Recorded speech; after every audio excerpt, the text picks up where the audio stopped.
Hallo, ich bin der Sascha und ich freue mich, euch heute ein Bike zeigen zu können, auf das ich echt mega lang gewartet habe. Das hier ist das Santa Cruz Heckler, das neue E-Bike von Santa Cruz. Und wenn man sich das mal so ein bisschen auf der Zunge zergehen lässt, das E-Bike von Santa Cruz, dann fällt Kennern der Szene auf jeden Fall auf, da stimmt irgendwas nicht. Weil Santa Cruz eigentlich so eine der letzten großen Bastionen derjenigen war, die gesagt haben, ein Motor kommt mir nicht ans Fahrrad. Mountainbike und Motor, das passt nicht zusammen. Sie haben es trotzdem getan. Warum? Zwei Gründe. Das eine ist, sie haben sich mega viel Zeit gelassen, haben sich angeschaut, wie der Markt sich entwickelt, und in 2020 als große Marke keinen Motor mehr zu haben oder kein E-Bike im Programm zu haben, ist eigentlich ein Ding, das geht wahrscheinlich nicht mehr. Der andere, viel interessantere Grund ist allerdings, sie haben vor 2,5 Jahren angefangen, dieses Ding zu entwickeln, auf Druck von ihren internen Teamfahrern und von Danny MacAskill. Das heißt also, die Jungs, die selber die ganze Zeit mit den Mountainbikes unterwegs sind, die haben gesagt, hey, wir hätten auch mal gerne ein E-Bike zur Verfügung. Wir hätten auch mal gerne ein E-Mountainbike zur Verfügung, mit dem wir lange Touren machen können und mit dem wir uns keine Sorge machen müssen, dicken Federweg zu verbinden mit langen Touren. Und wer schon mal ein E-Mountainbike gefahren ist, der weiß, dass es einfach mega viel Spaß macht. Und insofern habe ich eigentlich die ganze Zeit darauf gewartet, dass Santa Cruz endlich mal so ein Ding bringt. Hier ist es. Santa Cruz typisch mit einer ganz fantastischen Verarbeitungsqualität. Carbon, wohin das Auge schaut, durchdachte Details bis ins Letzte. Und Santa Cruz hat ein mega spaßiges Trailbike hier auf die Beine gestellt, was sich orientiert an dem Bronson. Wer die Santa Cruz-Linie so ein kleines bisschen kennt, der weiß, es gibt so als spaßiges Bike, was auch der Danny MacAskill fährt, das 5010. Auf dem anderen Extrem gibt es das Downhill-Bike mit dem V10 und dazwischen das Nomad und das Bronson. Und das Bronson ist mit Sicherheit das Bike, was von den Geometriewerten am wenigsten extrem ist, beziehungsweise den meisten Leuten gefallen dürfte.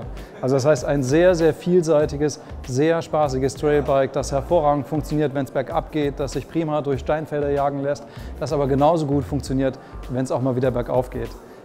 Ich selbst hatte vor Jahren mal die Möglichkeit, das Ding in Finale zu fahren. Mega spaßiges Bike. Und was bei dem Rad direkt auffällt, ist die fantastische Santa Cruz typische Verarbeitungsqualität. Carbon, soweit das Auge reicht, selbst die Motorabdeckung von dem Shimano-Motor und das Batteriecover sind auf Carbon. Das habe ich so in der Form bei noch keinem anderen Anbieter gesehen. Die Verarbeitung ist einfach bis ins letzte Detail wirklich richtig durchdacht und clever. Wir kommen gleich mal auf ein paar Details. Wir haben 2020 und hier kommt ein Rad auf 27,5 Zoll daher. Das ist erstmal ein bisschen ungewöhnlich. Die meisten Neuerscheinungen in diesem Jahr kommen alle mit 29 Zoll Laufrädern daher.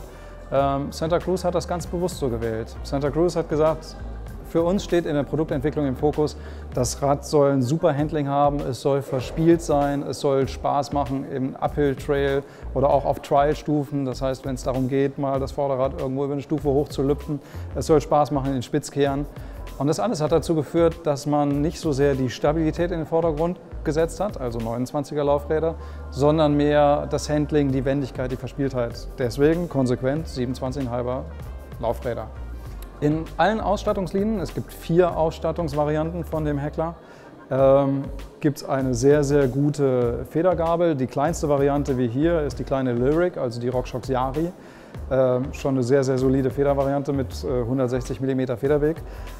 Alle Modelle kommen mit einem Dämpfer mit Piggyback, hier in diesem Fall der Super Deluxe von RockShox. Und alle Modelle kommen direkt mit 200 mm Bremsscheiben. Die einfachste Variante hat die Guide und die teuerste Variante hat dann die Code RSC als Bremsscheibe daran. Santa Cruz hat sich auch gar nicht die Mühe gemacht, irgendwie hinten mit Adaptern oder Ähnlichem zu arbeiten, sondern der Carbonrahmen hat direkt die Aufnahme für 200 mm und ist freigegeben für 220 mm. Vielleicht in Zukunft sogar für mehr. Und genauso haben alle Modellreihen die SRAM Eagle Kassette dran, mit der sich einfach unheimlich gut im Gelände der Pedaldruck und die Unterstützung variieren lässt. Das heißt eine 12-Gang-Abstufung, mit der ich eigentlich für jede Situation immer gewappnet bin und wahnsinnig viel Range zur Verfügung habe. Zum Motor. In dem Rad ist der Shimano Steps, das 8000er System verbaut. Und Santa Cruz hat den ganz bewusst aus mehreren Gründen gewählt. Erstens, er ist sehr modern, er ist einigermaßen klein und kompakt. Das heißt, man hat eine schlanke Silhouette bei dem Ganzen. Er ist mit sehr, sehr guten Display- und Tasteroptionen verfügbar, die sich sehr leicht und unauffällig integrieren lassen. Und er hat ein sehr homogenes Fahrgefühl. Das heißt, der Motor lässt sich schön dosieren, er koppelt sehr harmonisch über 25 km/h aus und bringt also insgesamt ein sehr, sehr schönes Fahrgefühl mit sich. Bringt 70 Newtonmeter mit. Der Akku hat 504 Wattstunden, das heißt also durchaus eine mittlere Kapazität, mit der man gut schön lange Touren machen kann. Zu den Laufrädern. Hier in der Variante sind solide WTB Aluminiumlaufräder verbaut. Natürlich gibt es das Rad aber auch mit den nahezu schon legendären Santa Cruz Reserve Laufrädern. Dort wird hinten die neue Downhill-Variante, also extra stabil fürs E-Bike auch verwendet und vorne die 30 mm Breite. Wer sich mal anschauen will, was die Dinger können, der sollte sich mal hier im Link unten drunter das Video von Danny MacAskill anschauen, wenn er es noch nicht kennt, wie der Herr versucht, die Dinger auf einer Treppe zu demolieren. Es ist ein mega Spaß und unglaublich, was die Dinger abkönnen. Generell ist die Carbon-Qualität von Santa Cruz extrem hoch, weswegen Santa Cruz auch auf die Carbon-Laufräder und auf den Rahmen eine lebenslange Garantie gibt. Das heißt, wenn man ein bisschen Zweifel hat, ob Carbon oder nicht, dann ist man bei Santa Cruz mit Sicherheit an der richtigen Stelle, eben durch die Garantie, wenn irgendwo Schäden entstehen oder Ähnliches. Santa Cruz verbaut hier das eigentlich schon typische Santa Cruz VPP oder Virtual Pivot Point System für die Dämpfungsanlenkung. Das funktioniert mit 2 Wippen hier an der Stelle, die den Hinterbau um einen virtuellen Drehpunkt rotieren lassen. Wie das Ganze aussieht, kann man sich hier so ein klitzekleines bisschen vorstellen, wenn ich hier so drauf drücke. Es ist also nicht hier unten fixiert wie bei den meisten anderen Herstellern, sondern hier steckt nochmal eine eigene Wippe dazwischen. Im Fokus stand für Santa Cruz, dass das Rad, wie ich eingangs schon sagte, schön verspielt und handlich ist. Das heißt, man hat darauf geachtet, dass man mit 445 mm eine recht kurze Kettenstrebenlänge verbaut.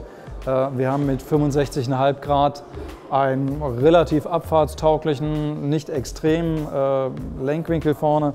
Und wir haben mit 74 Grad für die Sattelstütze auch einen Winkel, mit dem man durchaus auch sehr schön den Berg hoch pedalieren kann, ohne dass man Sorge haben muss, dass einem das Vorderrad steigt.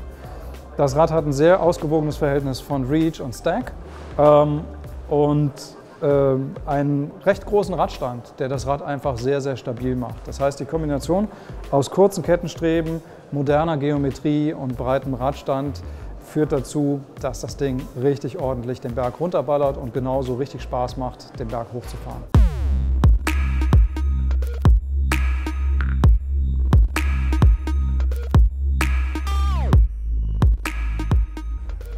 So, nun ist ja klar, grau ist alle Theorie, deswegen freue ich mich, hier mit jemandem sprechen zu können, der das Ding tatsächlich in der Toskana schon mal ausgiebig testen durfte und dort mit Danny MacAskill zusammen gefahren ist. Hallo Marian, grüß dich. Hi Sascha, hi. Hi. Ja. Wie war's? Wunderbar. Also das Rad hat natürlich von uns jede Grenze kennengelernt. Ja. Wir haben es ausgiebig im Uphill wie im Downhill testen dürfen, über verschiedene Sektionen drüber, Roadgaps, Doubles, Drops, ja, technisch bergauf. Also da war wirklich alles drin, was man sich an Radfahren vorstellen kann. Natürlich ist das Rad im Uphill eine absolute Waffe. Also es sitzt sehr ruhig auf dem Trail. Ja, du hast keine Traktionsprobleme, wenn du im Boost-Modus sehr steil berghoch fahren willst, einfach ein bisschen mit der Hinterradbremse spielen und selbst dann lässt sich das absolut gut bewerkstelligen. Schön. Ich hatte ja eben was zu Geo erzählt, verspielt, wendig. Wie war deine Erfahrung? Ja, also das Rad ist absolut nicht spürbar, dass du ein E-Bike unterm Hintersitzen hast. Ja? Also allein schon in der Haptik, durch verschiedene Winkel, in Geometrie, im Lenkwinkel, ja, der Radabstand. Also das Rad ist extrem satt im Trail, ja, und lässt sich gar nicht aus der Ruhe bringen. Also ich habe noch nie so ein sauberes, laufendes Rad fahren können, außerhalb vom normalen Enduro, als wie das bei dem. Also für jeden, der auf die Idee kommt, sich ein Enduro kaufen zu wollen und kein E-Bike-Gefühl haben möchte, ist bei dem Rad genau richtig. Du fährst normalerweise ohne Motor, oder? Ich fahre normalerweise ohne Motor, ja. Ich mag es noch sehr leicht, aber wie gesagt, 21 Kilo macht einen sehr guten Job. Könntest du schwach werden? Könnte ich schwach werden, definitiv. Okay. Wie war es mit Danny MacAskill zusammen? Ja, also solange man normal fährt, ne, ist es natürlich möglich, hinten dran zu bleiben oder ihn auch mal hinter sich zu lassen. Okay. Aber sobald er in die Trickkiste packt, ja, und anfängt, ein Vorderrad rückwärts den Berg runter zu fahren oder 4 Meter Felsen hochzufahren, ist natürlich Ende. Ne? Da bleibe ich lieber. Bist ein bisschen raus dann? Dann bin ich raus, definitiv. Danke dir, Marian. Bitteschön, danke. Das ist es, das Heckler CT von Santa Cruz. Im Jahre 2020 mit Sicherheit keine Revolution, was E-Bikes anbetrifft, aber einfach grundsolide und durchdacht bis in alle Details. Eine hervorragende Handwerkskunst, was das Carbon und die Verarbeitung anbetrifft. Ein sehr sahniger Hinterbau kombiniert mit einer sehr ausgewogenen Geometrie, die in allen möglichen Lebenslagen und vor allen Dingen auch für viele Fahrertypen hervorragend funktionieren dürfte. Und insgesamt einfach ein sehr, sehr stimmiges, spaßiges, hochwertiges Fahrrad zu einem leider nicht so ganz günstigen Preis. Wenn euch das ganze Video und die Vorstellung gefallen hat, dann abonniert uns und klickt die Glocke unten und ich freue mich, euch wiederzusehen. Bis dahin, ciao!